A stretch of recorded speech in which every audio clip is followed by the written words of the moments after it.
You want to know what's scary about feeding dogs, cats, and ferrets raw food? It's not bacteria, blood and guts, or the amount of time it takes to meal prep. It's actually something else. And there's not just one, but 3 scary aspects about raw food and raw feeders, which have only gotten scarier over the years. One scary aspect has to do with 2 polarizing ways pet owners raw feed their pets. On one side, you have those that stress about their pet's nutrient needs and make sure to balance the diet down to the very milligram. And then you have those that have never once thought about their pet's nutritional needs and feed a diet of only ground beef because it's raw meat and better than dry food, right? Both of these mindsets are a little terrifying, and I'll tell you why.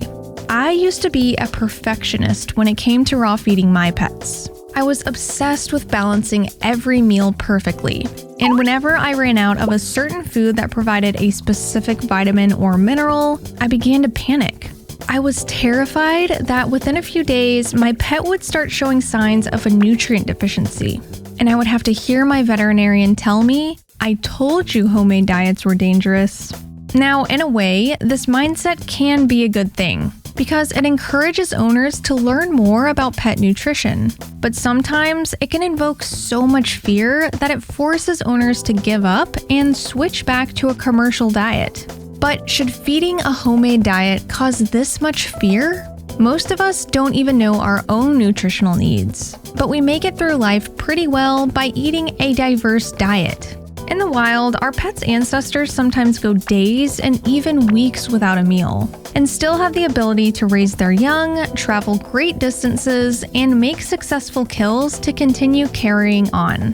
So if our pets' raw meals are a few milligrams low in manganese for a week, I think they'll be just fine.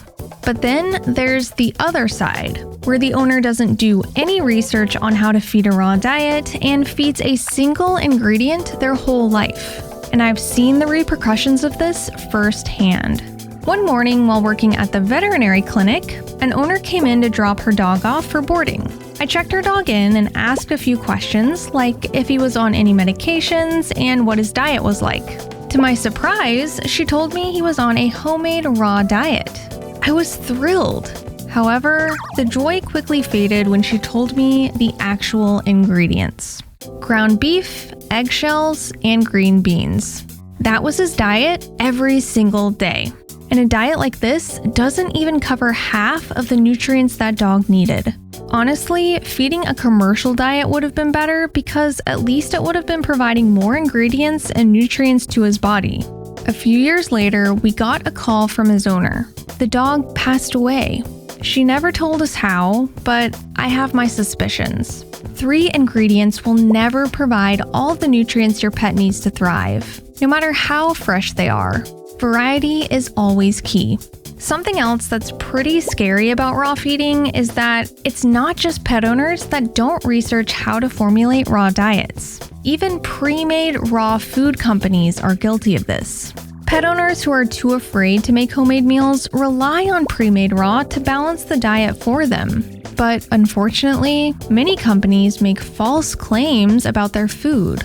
I've come across so many that state their food is complete and balanced, yet the only ingredients in the food are a single meaty bone, a single muscle meat, and liver. This gets the nutrients in the meal about 75% of the way there, but this is still far from complete and balanced. To use this claim, the food needs to be meeting the nutritional guidelines set in place by AAFCO or FEEDIFE, which are 2 organizations that established nutrient guidelines for pets. But the problem is, many companies are getting away with not meeting these guidelines because they simply haven't been caught yet. And most pet owners have no idea.